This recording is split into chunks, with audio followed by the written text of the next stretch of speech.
Nou vriende, goeiemôre. Ons vertrou dat u 'n goeie nag se rus gehad het. Ons vertrou dat u 'n goeie naweek gehad het en dat u lekker kon uitrus en dat u kans sien ook vir hierdie nuwe dag en hierdie nuwe week wat voorlê. Die gebed van my hart is dat die Here u met wysheid sal vul om ook dan hierdie nuwe week tegemoet te gaan in sy naam en dat u ook die wysheid van God sal ontvang om te lewe as 'n wyse te midde van die krom en verdraaide geslag waarin u uself bevind. Nou ek het vanmôre so daaraan gedink aan die man Louis Malherbe. Nou baie van u is bekend met hom.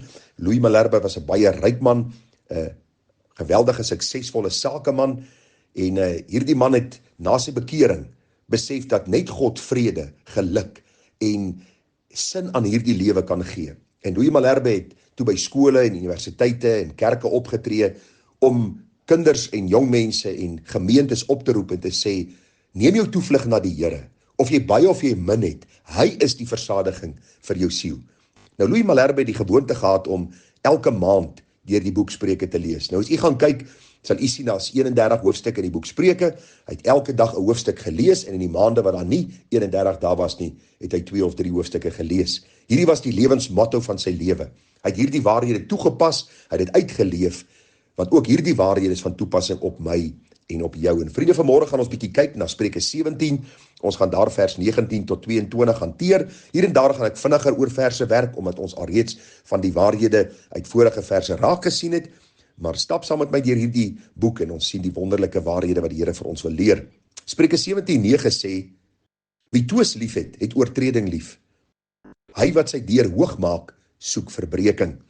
Nou vriende, die gedagte van twis het ons alreeds gekry daar in vers 14, waar ons gelees het, die begin van 'n onenigheid is soos water wat jy laat deurbreek, daarom laat die twis vaar voordat dit losbreek. Die Here sê, sy kinders moenie twisgierig wees nie. Dit is baie belangrik, ek het vir gesê, ons kan die verkeerde uitwys, maar is 'n groot verskil tussen om twisgierig te wees en om die kwaad uit te wys, die kwaad aan die lig te bring.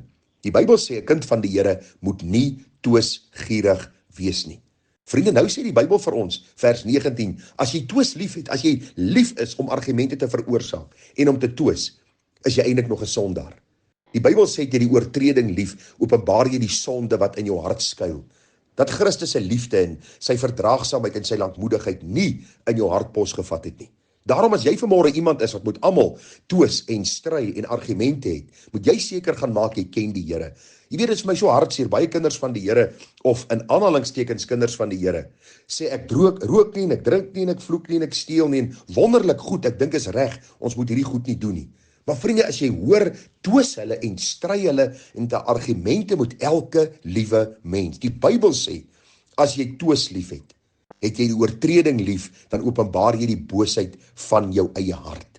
Nou vriende, twis kom deur perverse gesprekke en motiewe en slegte morele waardes en misleidende woorde en koppigheid en eiesinnigheid waar ek my sê wil sê en ek wil my ding doen en ek wil my opinie lewer en ek wil die aanmerking maak wat ek wil. As jy vanmôre 'n tong het wat los is, iemand wat lief is om te twis, sê die Bybel dat jy jou redding moet gaan ondersoek, want heel moontlik ken jy nie die Here nie. Die B-gedeelte sê, hy wat sy deur hoog maak, soek verbreeking. Nou in my navorsing het ek gesien en gelees dat in die antieke tye was daar ryk mense wat hulle rykdom wou openbaar deur 'n baie hoë deur by hulle huise te sit en hoë mure te bou en eintlik deur hierdie deur wat hulle in die huis sit, verander te vertel en te sê en te demonstreer hoe ryk hulle is, hoe suksesvol hulle is. Nou dit kan ook dui vriende om op te spog, om te roem in jouself, in jou suksesse. Jy's altyd die middelpunt van elke gesprek, jy praat oor jouself, jy promoveer jouself. Die Bybel sê, hy wat sy deur hoog maak, hy wat oor homself praat, hy wat die middelpunt van alles is, hy soek verbreeking. Die Here sê, God weerstaan die hoogmoediges, maar aan die nederiges gee genade. Daarom stop hierdie dinge dan as jy dit doen. As jy twis lief het, stop daarmee. As jy hoogmoedig is, stop daarmee, voordat jy jou gaan vasloop teen die Here en hy jou gaan verbreek. Vers 20 sê, wie verkeerd van hart is, vind die goeie nie. En hy wat vals is met sy tong, val in die ongeluk. Nou vriende, een van die vertalings wat ek raak gelees het, sê dit as volg. 'n Vals mens sal nie voorspoed hê nie. Wie die waarheid verdraai, sal ondergaan. Dit is my so kosbaar toe ek dit lees, want u sien, dis presies wat die Here vir ons wil kom leer. Dat ons hart moet bewaak en bewaar bo alle dinge. want daaruit is die oorspronge van die lewe. Ek lees gou vir u wat sê Markus 7 vers 21 tot 23. Daar staan, want van binne uit die hart van die mens kom die slegte gedagtes, egbreek, hoerery, moord, diewery, hebsug, boosheid, bedrog, losbandigheid, afguns, lastering, hoogmoed, dwaasheid. Al hierdie booshede kom van binne uit en maak die mens onrein. Nou ek hoor dikwels mense wat sê, as my omstandighede net beter was, sou ek nie hierdie sonde of daardie sonde gedoen het nie. Of as hierdie mens my net nie geprovokeer het nie, sou ek nie hierdie of daardie ding gedoen het nie. Luister, vriende, in die tuin van Eden was Adam en Eva se omstandighede 100% volmaak en hulle het nog steeds gesondig.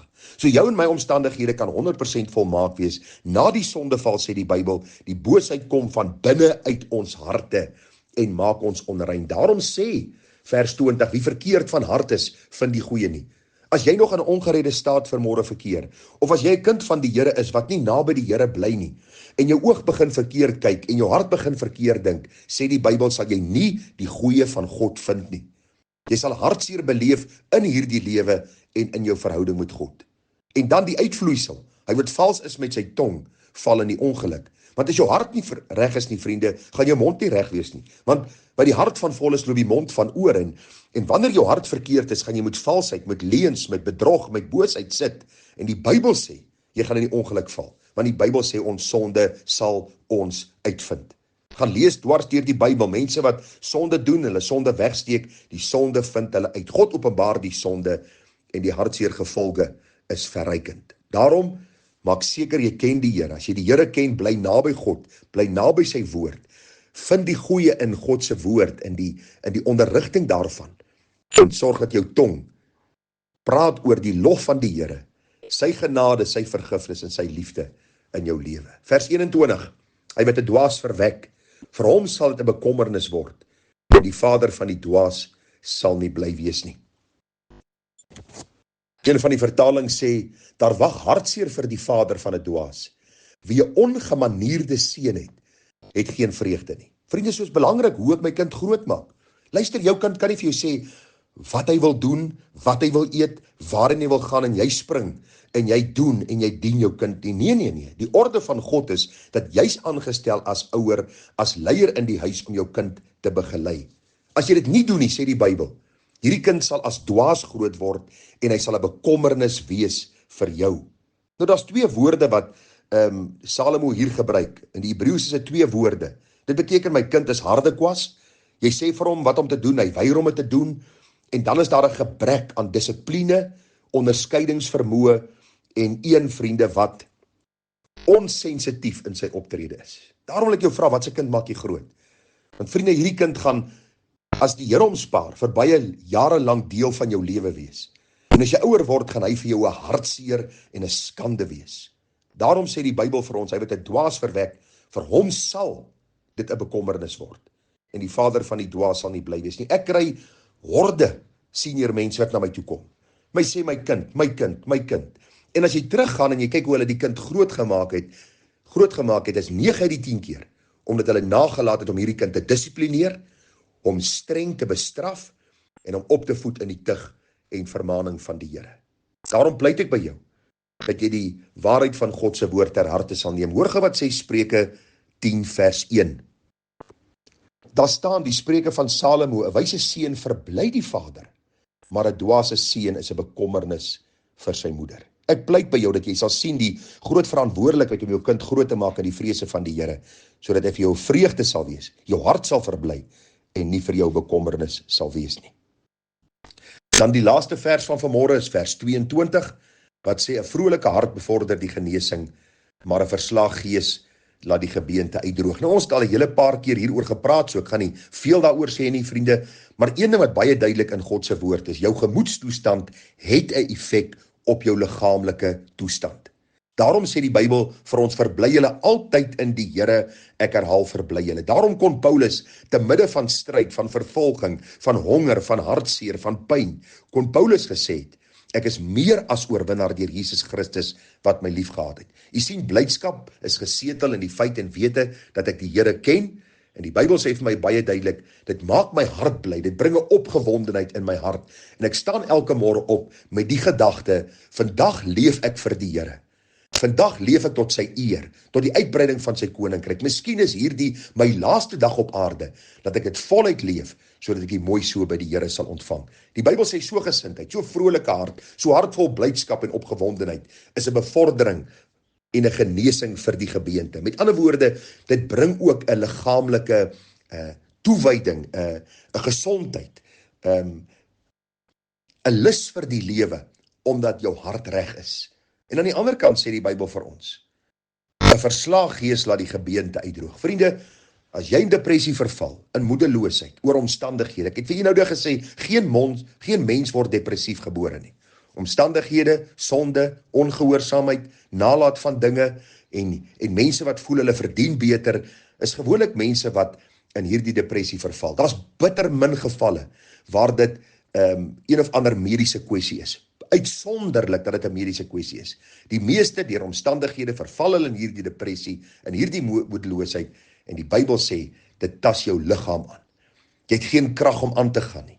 Jy sien nie kans vir die dag nie. Vriende, alles is vir jou donker en duister. En selfs die lig aan die einde van die tonnel is 'n trein wat van vooraf kom. Jy sien nie die lig aan die einde nie. Jy sien die moontlikheid dat dit ook vir jou negatief gaan uitwerk. Daarom vra ek jou, verander jou hart, verander jou gesindheid. Dit kan alleen plaasvind as jy op jou knieë val en uitroep tot God in die hemel, sodat hy vir jou genadig barmhartig sal wees, die nuwe lewe sal skenk, en deur die vrug van die studie van die woord en die verligting van die Heilige Gees 'n lewe kan lewe wat hom welbehaaglik is. Mag die Here vir u seën met wysheid tot eer van sy naam. Groete vir u, mooi dag verder, Tara.